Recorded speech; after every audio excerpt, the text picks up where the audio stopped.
Então nós temos que entender esse mistério. O crente não pode ter duas palavras. É sim ou não. Nós, no geral, estamos acostumados a ouvir o sim. O sim que nos agrada. O sim que contraria a vontade de Deus. E não estamos muito habituados com o não de Deus. Eu já disse em outras ocasiões que Deus tem os nãos dele. E toda vez que Deus diz não, dentro desse não existe sabedoria. Sabe, a gente que, a maioria aqui, dos adultos, se não todos, são pais.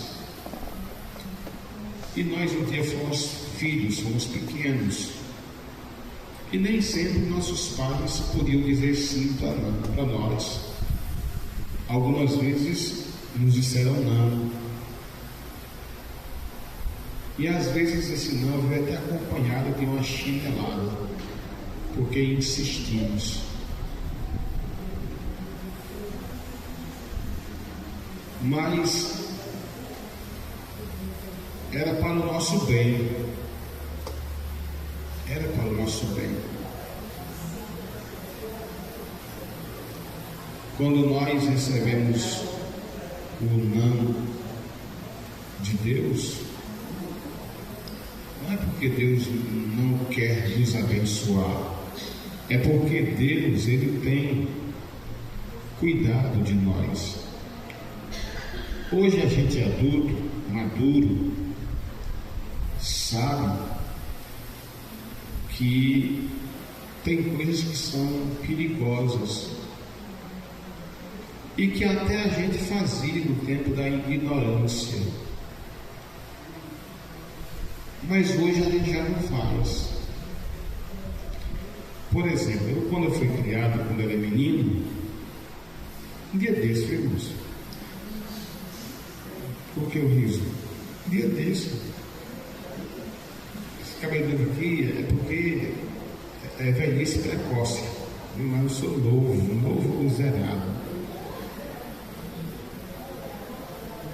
Então vamos lá. Quando eu era menino, algumas vezes eu fui repreendido severamente por meu pai, por não aceitar o não dele. E Deus muitas vezes fala conosco dizendo não. Um exemplo clássico é quando Deus disse para Paulo que não removeria o espinho na carne de Paulo.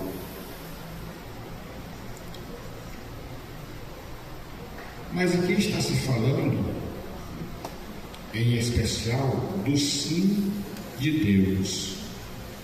Seja o vosso sim, sim, e o vosso não, não, para não cair em juízo. Na minha está juízo, na de vocês está tentação.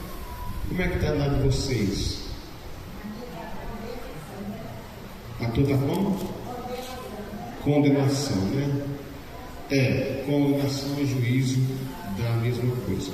Pronto. Então, o nosso sim deve ser sim, o nosso não deve ser não. Sim, sim, não, não. A gente às vezes tem uma certa vergonha ou timidez de não darmos, o não. E ficamos engromando, enxugando gelo. Não, moço, faz parte da sinceridade dizer não. E faz parte da sinceridade de dizer sim. Dizer sim quando se é para dizer sim e segurar. E dizer não quando é para dizer não. Para não cair na tentação, na condenação, aliás, não cair em juízo. Porque nós seremos julgados, a Bíblia diz, conforme as nossas palavras. Tudo que nós dizemos, tudo que nós falamos, seja em espécie, em forma de murmuração ou coisa parecida, tudo um dia virá à luz, um dia vai ser julgado, todas as nossas palavras, tudo, nada ficará impune, nada ficará desavisado. Nós seremos naturalmente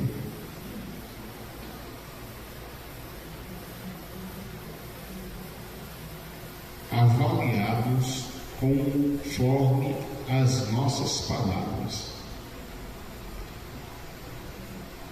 Dizer que vai e não vai, prometer que vai e não vai, dizer sim, depois não ir. Então a nossa palavra deve ser sim, sim, não, não. É como uma flecha atirada, não pode voltar atrás.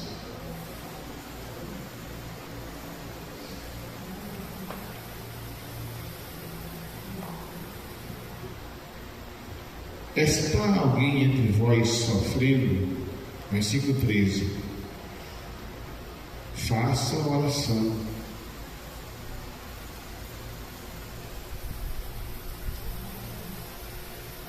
Isso aqui é interessante a gente observar. Está alguém passando por alguma provação? Cabe a nós, irmãos. Cabe a nós.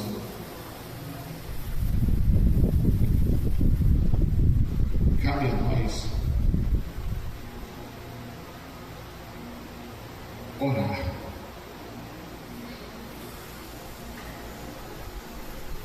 Estamos passando por alguma dificuldade, cabe a nós orar.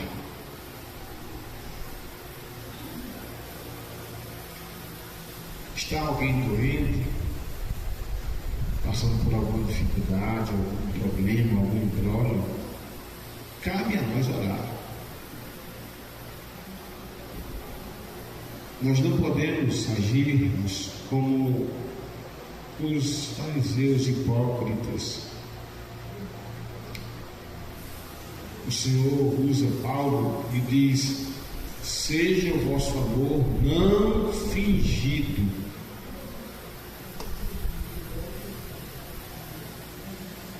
Não interessado.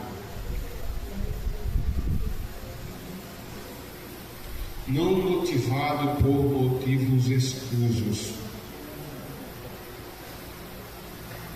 Quando a gente ama, a gente ora, a gente se compadece, a gente não atira pedras. Tem pessoas, irmãos, que estão cegas espiritualmente, olhando para a nossa realidade, que às vezes eu falo de um modo geral, e às vezes faço uma leitura local, porque eu estou aqui, eu vejo dá para sentir o pulsar do coração de cada crente, e nesse tocante a gente tem que orar. Às vezes a pessoa já está lá no fundo do poço. Ao invés da gente vir com o socorro, uma corda ou uma escada para aquela pessoa, a gente vai jogar pedra, vai criticar. Tem pessoas que é difícil de você engolir, tragar, porque são aqueles tipos de crente semelhante àquele povo que Deus disse para Moisés: Moisés, o teu povo pecou. Quando o povo estava em paz, era o povo de Deus, o meu povo. O pastor Zé Carlos de Lima costuma dizer: os crentes bons são de Deus, os ruins são meus. E aí, irmãos, quando a gente encontra alguém difícil de tragar, de engolir, que vive procurando tumulto, por isso que o crente tem que ter raiz, para ele não ser deixado levar por pessoas que às vezes não têm o Espírito Santo. Às vezes até parece espiritual, fala algo estranho, sapateia.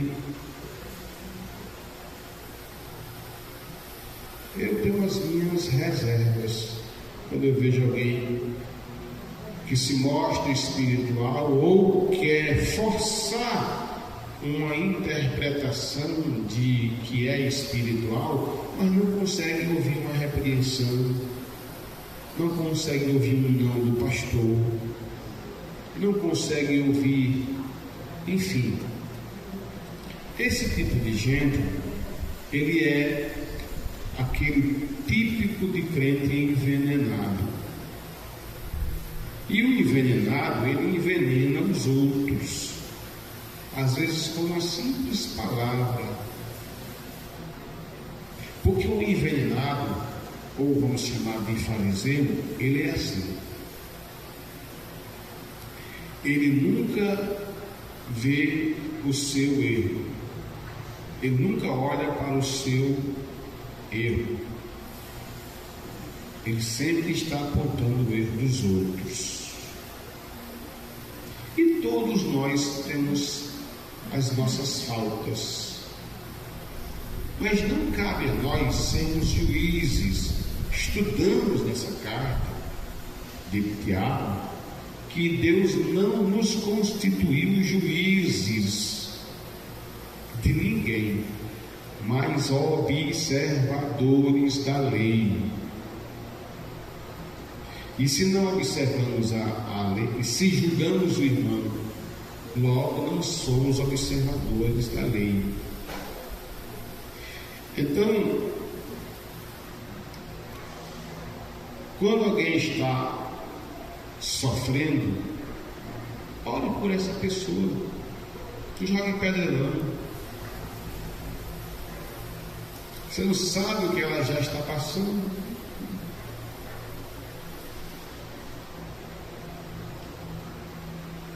Existe nesse contexto de oração uma palavra chamada intercessão. A intercessão, irmãos, é diferente de outras orações, porque a intercessão, ela é uma oração feita, realizada de uma maneira que a gente se coloca no lugar daquela pessoa. Então ela sente as dores, ela sente o que aquela pessoa está sentindo. Por isso que a gente deve orar por aqueles que estão sofrendo. O texto diz: está alguém entre vós sofrendo? Uma pergunta. Aí ele responde: faça oração. Está alguém alegre? Cante louvores. Então, veja, é alegrar-se com quem se alegra, mas chorar com quem está chorando. O cristianismo autêntico e genuíno passa por esse processo. Ele não é aquele tipo de crente, ele não é aquele tipo de pessoa que vê o seu irmão atolado na dificuldade e passa de largo, como fizeram aqueles religiosos na parábola do bom samaritano. A parábola do bom samaritano ilustra bem isso. Eram dois religiosos que viram um homem semi-morto, quase morto, depois de ter sido assaltado por ladrões, salteadores, quando ele descia de Jerusalém para Jericó.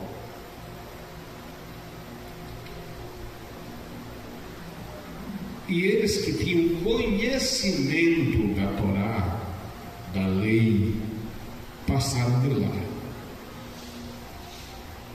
O escriba, o sacerdote, de longe, mas não foram acudir aquele que estava necessitado.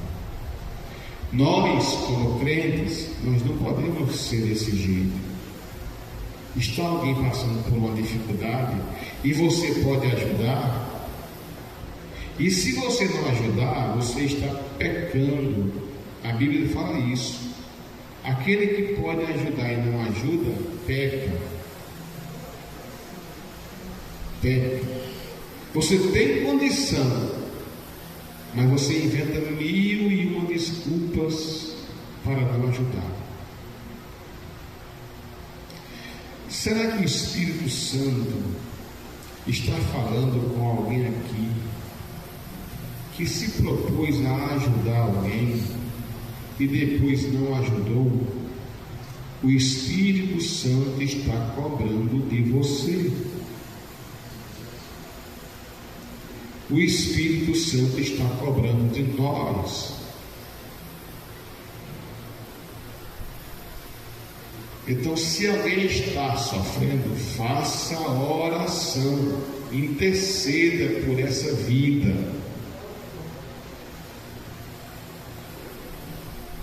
Está alguém alegre, cante louvores.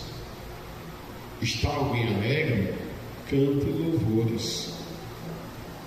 Isso significa a gente se alegrar com a vitória do nosso irmão.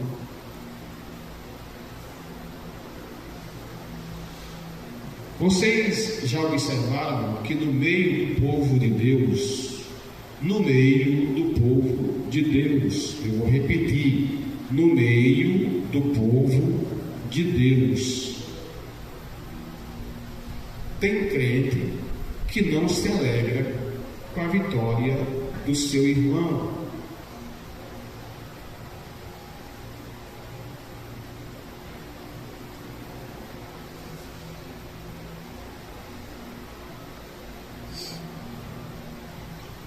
E a gente não pode agir dessa maneira. Não.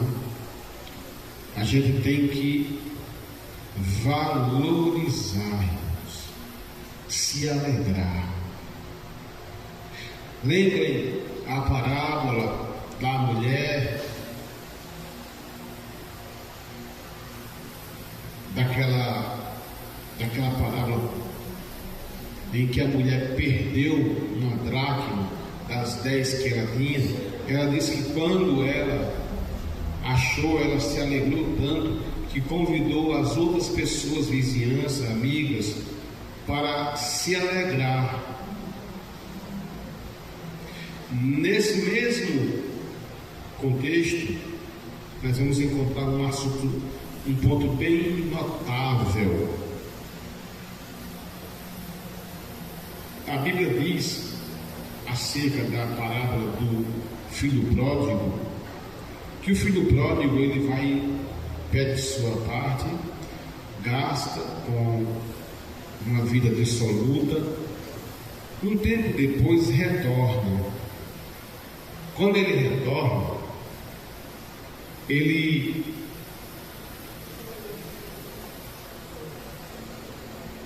é recebido pelo pai. O pai dá um abraço, coloca um anel, sandália, uma veste nova, mata uma cevada, um cevado, faz uma grande festa.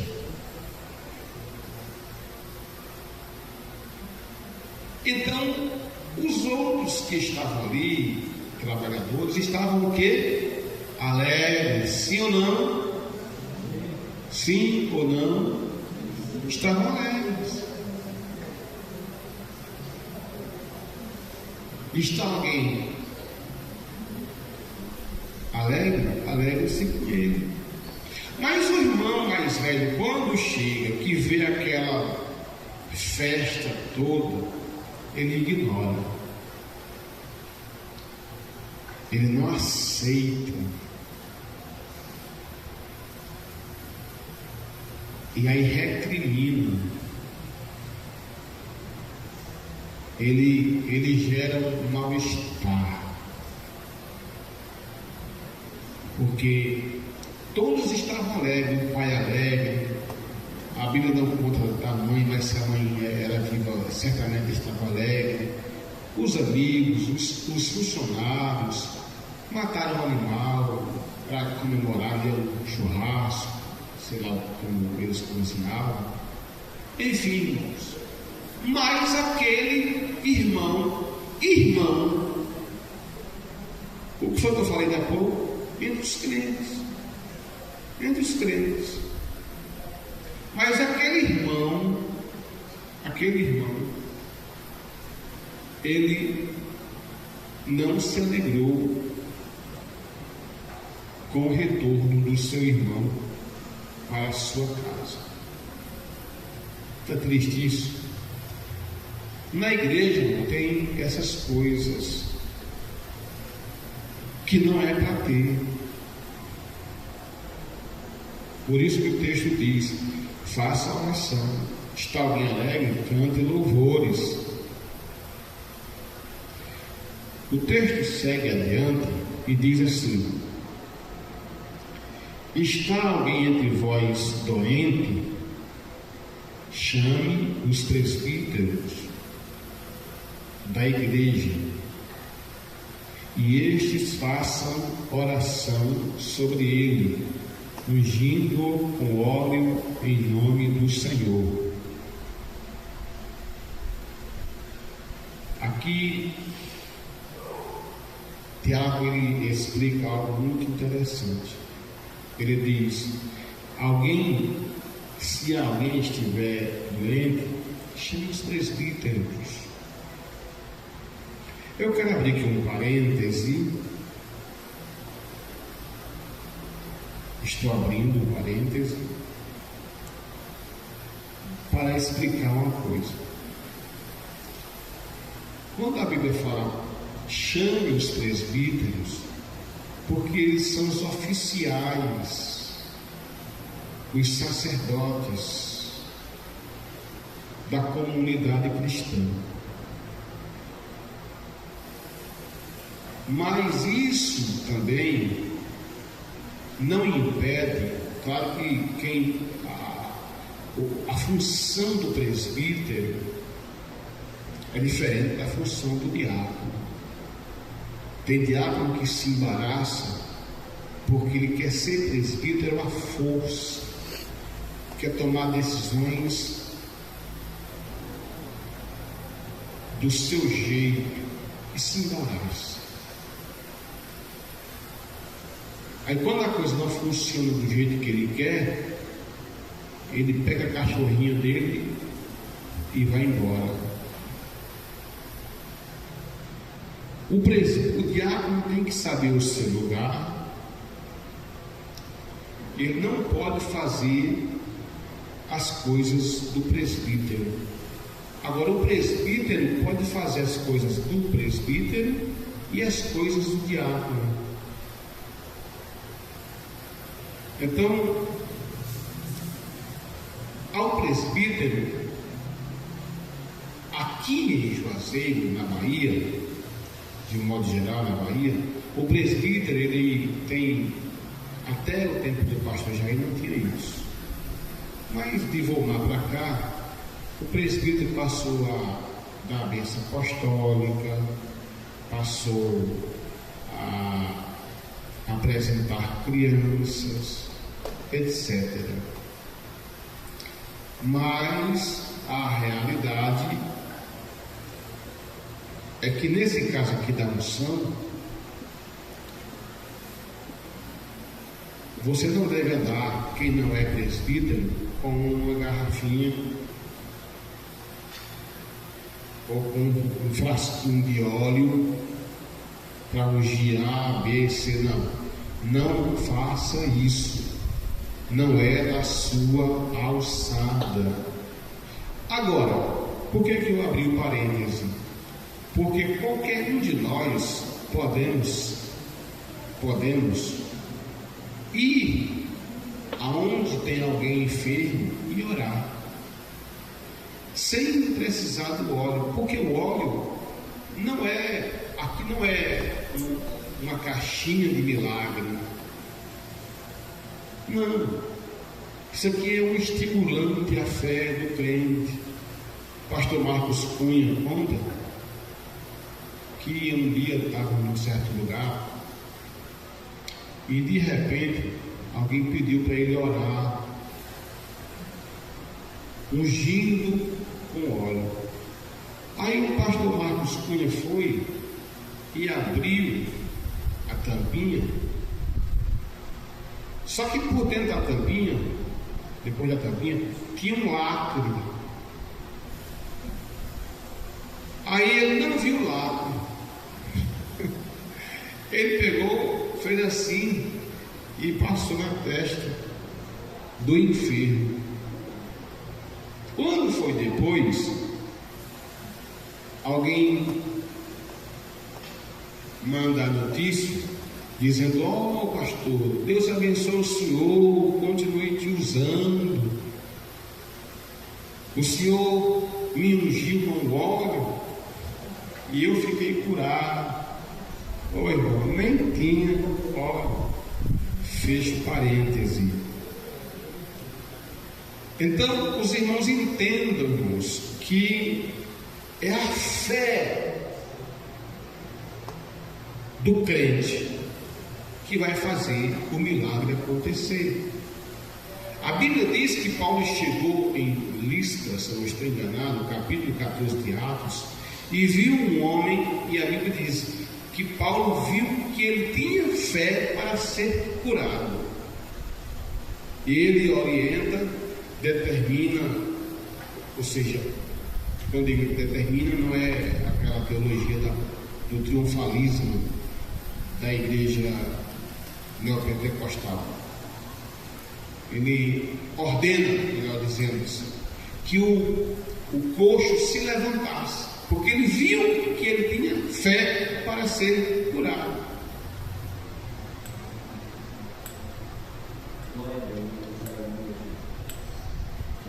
Houve situações comigo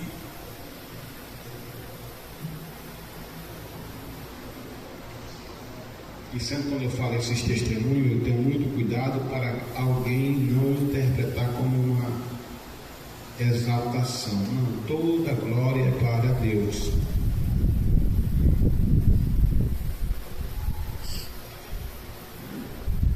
Eu ia passando,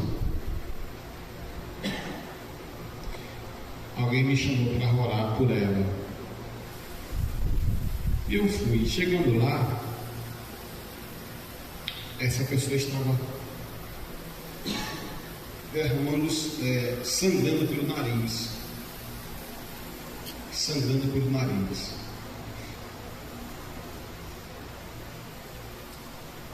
Mandei ela colocar o rosto assim para cima, coloquei a mão e orei. E pedi para Jesus curar imediatamente. E Jesus curou. Fui para casa. No caminho eu encontrei uma pessoa que estava muito ruim. E me para.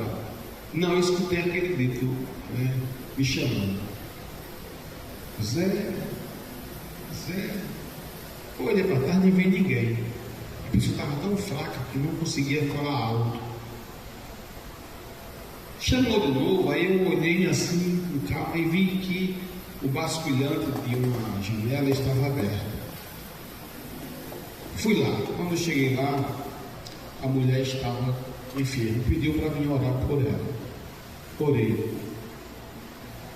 Quando eu orei, depois eu fiquei sabendo que ela foi internada, ela foi para o hospital. E eu fiquei pensando, meu Deus, uma foi curada, a outra não foi curada. E vem Paulo dizendo que viu que o coxo tinha fé para ser curado. Porque a fé, irmãos, é o firme fundamento das coisas que se esperam, a prova das coisas que se não veem. Tem que ter fé. Se você vem à frente para receber uma oração, venha com fé.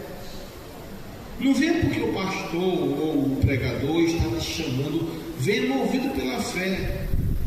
E de repente, se o pastor ou o pregador ou quem estiver ministrando a palavra sentiu de fazer uma oração e não te chamar, Jesus pode te curar daí mesmo.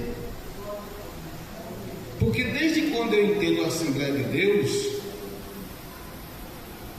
eu aceitei Jesus em setembro de 96, ou seja, este ano eu completo 30 anos que sirvo a Jesus, por bondade divina. Então, a fé é o que vai motivar a cura daquela pessoa. A fé é o que vai motivar a cura ou outra coisa a mais, conforme a necessidade daquela pessoa. Essa fé que a gente fala, ela é imprescindível para todos os aspectos, desde se orar por alguém que está enfermo, desde também repreender um demônio, ou coisa parecida, ou causas, etc, que você sabe, você está passando alguma coisa do tipo, você sabe, tem que ter fé, porque só a oração é válida, é importante, agora, tem que haver fé. A fé, junto com a oração, produzirão os milagres. Glória a Deus, glória a Deus.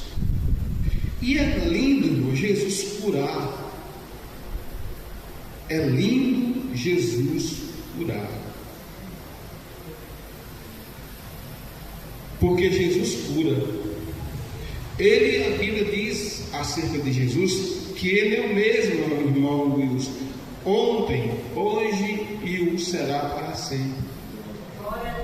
Aquele Cristo do antigo, do tempo que Ele peregrinava, que Ele pregava, evangelizava, curava, é o mesmo de hoje.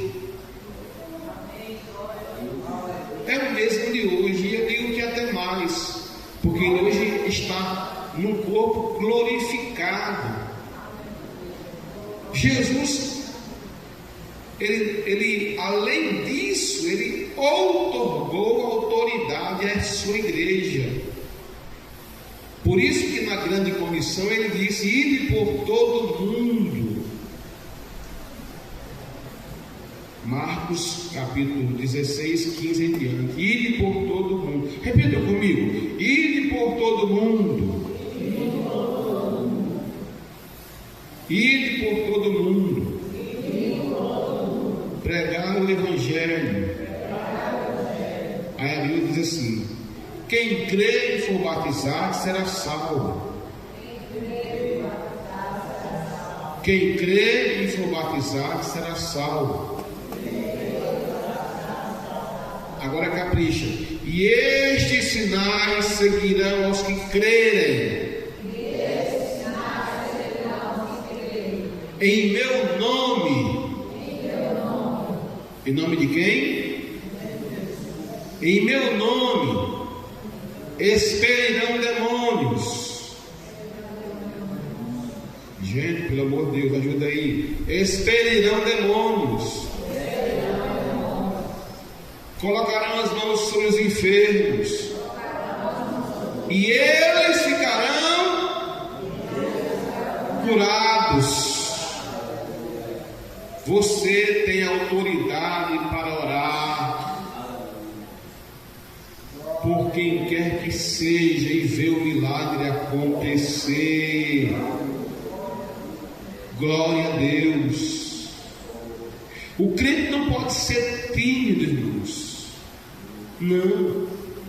Tem que ter uma ousadia, uma certeza de que quem está com ele é maior do que quem está lá do outro lado.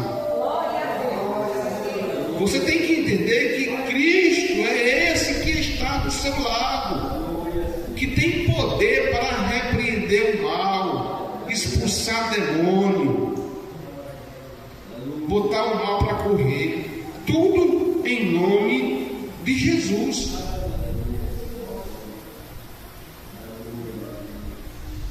Tudo em nome de Jesus. A Bíblia diz que Deus deu a Jesus um nome que é sobre todo nome, pelo que Deus o exaltou sobremaneira, e lhe deu um nome que é sobre todo nome, a qual todo joelho dobrará e toda língua confessará que Ele é Senhor, para a glória de Deus. Irmão, o nome de Jesus, quando é proferido com fé na oração, não tem para ninguém, não tem para capeta.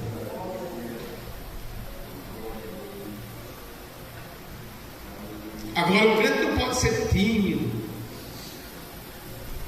Vai chegar na casa de alguém, aí vai fazer uma oração por alguém, aí vê alguém lá com uma pereba muito grande, uma enfermidade. Vixe, pronto, ali você já perdeu a batalha.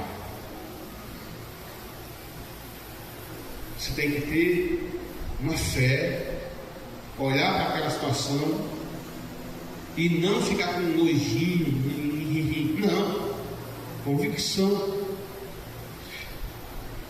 Quem opera o milagre não é o pastor, não é você, não é ninguém, é Cristo por meio da sua oração. Pode ser uma oração presencial ou pode ser uma oração a longa distância. Agora você precisa, eu preciso orar, interceder.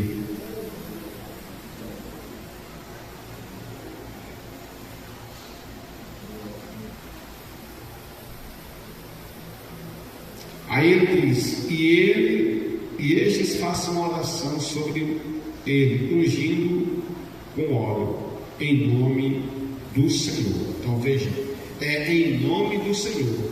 Vocês observaram aqui, irmãos, que o óleo não é o óleo que cura.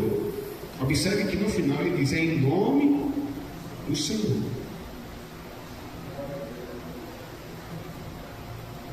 Os discípulos mandavam tecidos de aventais, as sombras, mas era o poder de Deus. Quando Davi foi confrontar contra aqueles dois, diz a Bíblia, contra o Golias, ele não ousou ir com suas habilidades, Maria José. Ele não foi com seu poder. O gigante ia com a estatura de quase 3 metros, homem musculoso, gigante, armado com armaduras de guerra. Mas Davi, irmãos, a única arma que ele tinha era um badogue, conhecida também como funda, e umas pedrinhas só. E Davi diz: tu vem a mim com espada, lança, escudo. Mas olha as palavras de Davi: mas eu vou contra ti em nome do Senhor dos exércitos. É no nome desse Deus, no nome de Jesus, que derrotamos os gigantes, os ursos, as adversidades, as doenças, as calamidades, as afrontas, os problemas. É no nome de Jesus. É no nome de Jesus. A esse nome, glória para sempre. Aleluia.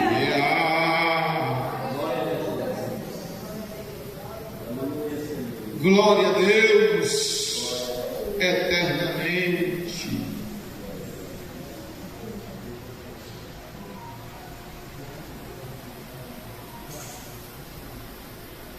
Vou concluir.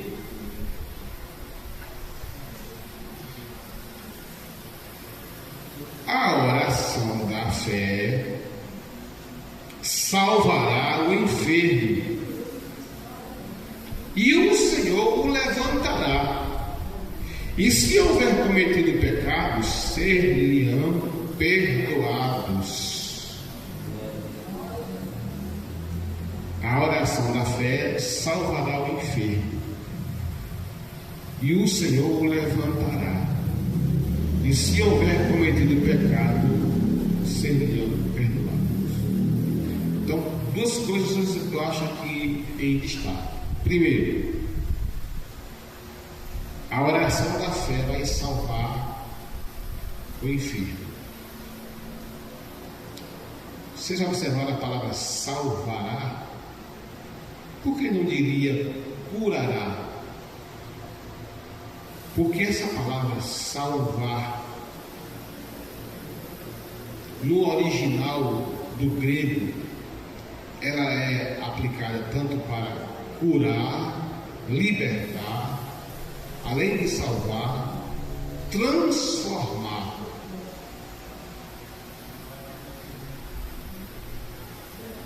Essa palavra, que vem do grego sotero. Sotero vem, o nome salvar do original grego. Então observe que aqui ele diz salvará. É uma obra completa.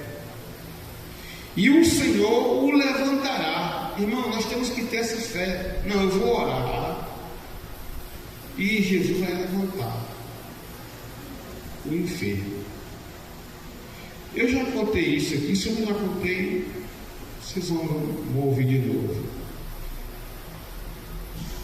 A gente estava no parque residencial, Valdemar Cinta era o dirigente.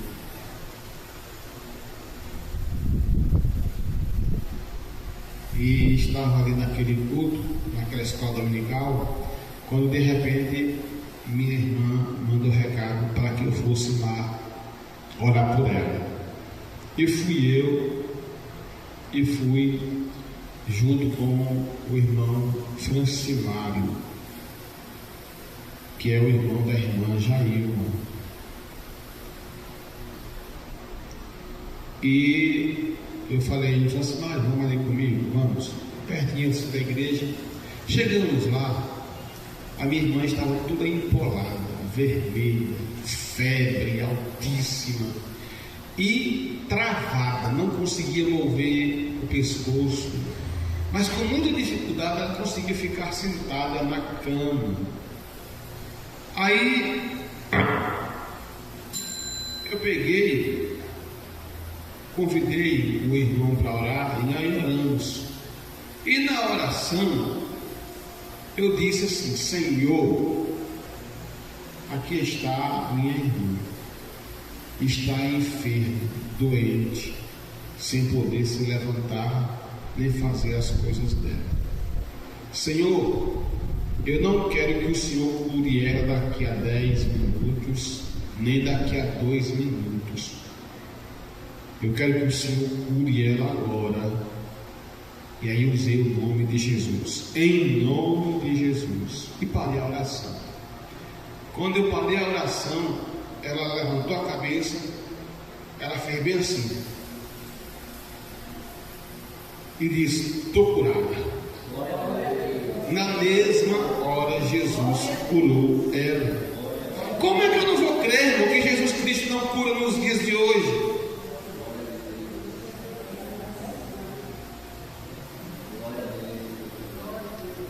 Eu creio. A irmã Maricela, agora eu falo, agora tu vai ter que me aguentar, irmã Maricela. Tu lembra do irmão Antônio José, lembra? Lembra? O irmão Antônio José era um jovem que hoje está com 64 anos. Está perto de 64 anos. Nunca se casou na vida, meu pai do céu. Aí eu dando falando para ele um testemunho de uma velhinha que Jesus me usou para curar ela. Aí irmão Raimundo, ele virou os olhos e disse: eu estou sentindo aqui uma dor no lugar do estômago, tem mais de 8 anos. Olha por mim. Ele disse: eu oro. Eu digo: se Jesus curar, quando curar é com Jesus, não é comigo, eu não sou seu que curo. E a gente estava em frente da congregaçãozinha, um pontozinho de pregação. Hoje é a congregação do Parque, mas não era naquele lugar. E no meio da rua, assim, eu coloquei a mão no estômago dele assim, eu orei em nome de Jesus. Até hoje, irmão, até hoje eu nunca mais senti dor de estômago. O Senhor, Ele é o mesmo. A oração da fé levantará o enfermo. Aí eu acho interessante isso aqui. E se houver cometido pecado, ser-lhe-ão perdoados. Porque Jesus, Ele quer curar não só o físico, mas a alma. Vocês lembram quando aqueles 10 leprosos foram para se apresentar diante do sacerdote? Vocês observaram que eles foram, mas só um voltou. Jesus indaga e Jesus depois ora diferente. Fala diferente, aliás. Vai, a tua fé te salvou. Porque a princípio aqueles 9 tiveram uma cura do corpo, mas não da alma. Mas o único que volta, além de já estar curado da lepra, agora tem a cura da alma. A obra de Cristo, eu entendo com isso, ela é completa. Receba esta palavra. Receba esta palavra. A Bíblia Sagrada diz assim: eu e a minha casa serviremos ao Senhor. Está escrito: crê no Senhor Jesus e será salvo tu e a tua casa. Tu tu e a tua casa. Olha, eu vou dizer em nome de Jesus: maridos vão se render a Cristo. Maridos vão se render a Cristo. Filhos voltarão para Cristo. Porque é Cristo que ouve a tua oração e atende. Aleluia.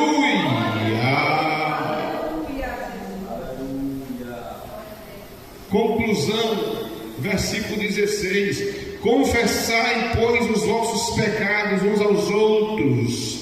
Isso aqui é interessante, irmãos. Observe que nesse contexto de cura, de libertação, irmãos, significa isso: confessar as vossas culpas.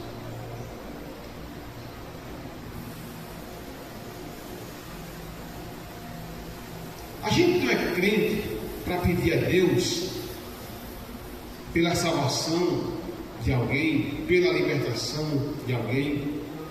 A gente não é crente para perdoar, porque a gente também não é crente para pedir perdão quando ofendeu alguém, até mesmo pelas costas. A Bíblia aqui está dizendo: confessai os vossos pecados. É uma acusação, é uma palavra atravessada. Essas coisas.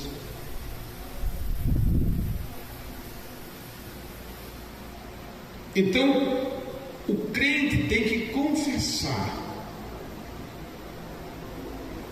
os pecados uns aos outros. Eu contei isso aqui há algum tempo. Eu chamei alguém que eu sabia que me ofendia, que me detratava. Conversei com ele e disse: rapaz, eu quero te pedir perdão, porque ele falou coisas que me deixaram magoado, triste. Mas, como crente, eu tinha que resolver aquela situação. E ele disse: o Senhor está perdoado e eu peço perdão também. Confessai as vossas culpas uns aos outros. É isso, irmão. Porque se a gente for deixar a coisa passando, vai acumulando, sabe, aquela crosta, e se torna uma coisa insensível, a ponto da pessoa continuar nessa prática, ofende um, ofende outro. Tem pessoas que são tão insensíveis que já não conseguem mais sentir que ofendeu alguém. São pessoas que são tomadas por um senso de auto-razão e acham que ela ou ele ou eles estão absolutamente certos, todo mundo está errado. Mas não tem condição, coragem de reconhecer que errou, ou que erra, que fala mal de um, de outro. Que no próprio lugar, por onde passa, se fala mal da própria igreja e do pastor. Essas pessoas, eu não sei se eu vou contemplar, mas vocês vão lembrar,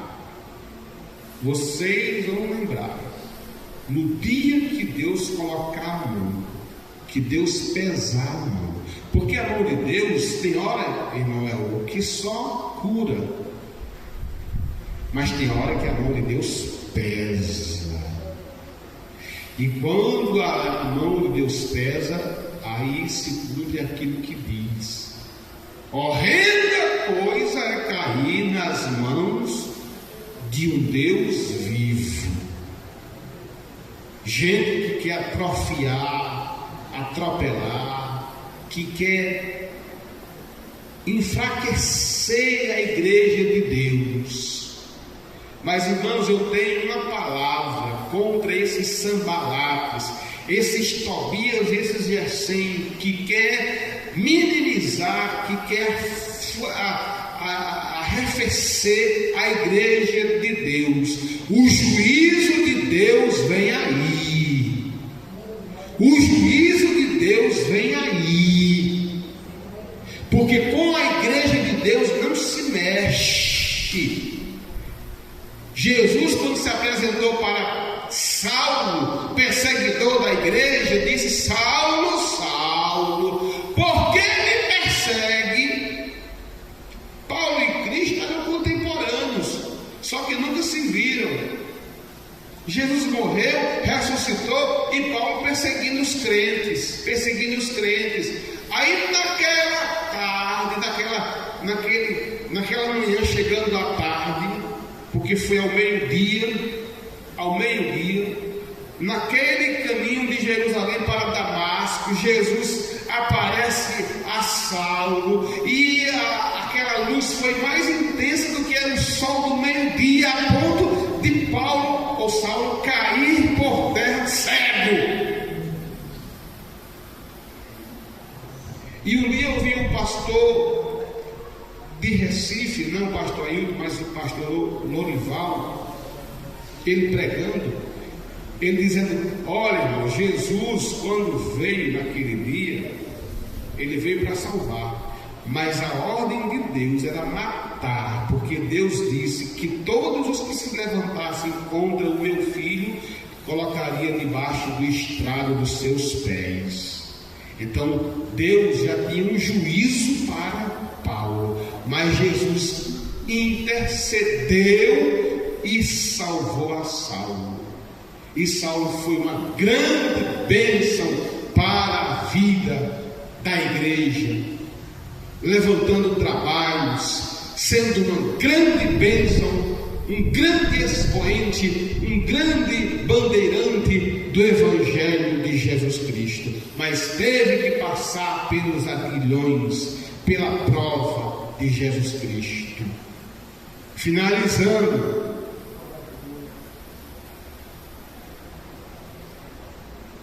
orai uns pelos outros para serem curados. Depois que confessar as vossas culpas uns aos outros, orai uns pelos outros para serem curados. Outra vez a palavra curado está aparecendo aqui. E para a conclusão nossa, repita comigo: muito pode, por sua eficácia,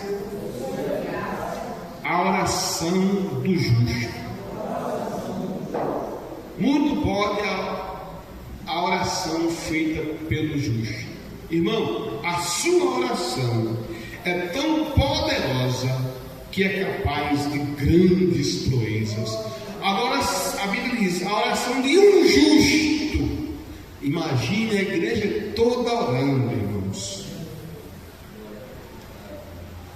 Imagina a igreja toda orando. Que poder não vem da parte de Deus. Eu estava dirigindo uma Maniçoba e tinha uma mulher, eu esqueci o nome dela, e ela estava no Trauma, em Petrolina, malmente, estava à beira da morte, ela estava para morrer.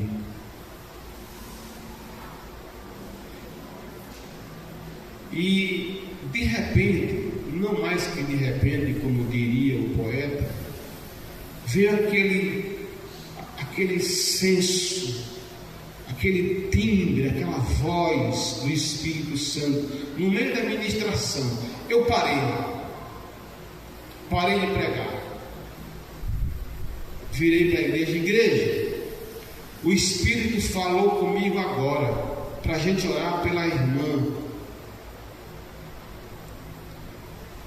E aí fizemos assim: irmão, por onde, mais ou menos, para que lado fica o trauma? Alguém disse: mais ou menos nessa direção. Aí nós viramos assim: vamos orar aqui agora? E estendemos as mãos, toda a igreja orando, irmãos. A igreja lotada. essa irmã, ela conta depois que exatamente na hora que nós nos levantamos para orar, Jesus visitou ela ali naquele leito, curou ela, levantou ela, e ela está viva até hoje, comendo arroz e feijão e cuscuz com ovo.